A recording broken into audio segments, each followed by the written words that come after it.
महाराष्ट्रासह देशातील अग्रगण्य राजकीय, सांस्कृतिक, क्रीडा, शैक्षणिक, आर्थिक, आध्यात्मिक, सामाजिक व गुन्हेगारी वृत्तांचा आढावा देणारे न्यूज चॅनल म्हणजेच इंडिया स्टार न्यूज लाईव्ह। आम्ही दाखवतो देशातील सत्य परिस्थिती।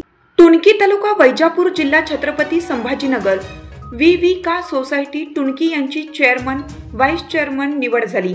या निवडी पुढील प्रमाणे: chairman Bhausaheb Laxman Waghchaure, vice chairman Harishchandra Yashwant More, संचालक संजय मच्छिंद्र पाटील निकम, अनिल कारभारी मोहीन, पंडित पुंडलिक साळुंके, सुनील रामभाऊ गोरे, आजीनाथ मच्छिंद्र निकम, बाळू भागाजी झालटे, चांगदेव कारभारी जाधव, विष्णू जगन्नाथ आडोळे, सत्यभामाबाई अंबादास निकम, उषाबाई पंडित निकम, दौलत कचरू निकम, संदीप सुभाष निकम सेक्रेटरी, भाऊसाहेब नवनाथ शिंदे सचिव यांची सदस्य संचालक मंडळ जाहीर करण्यात आली।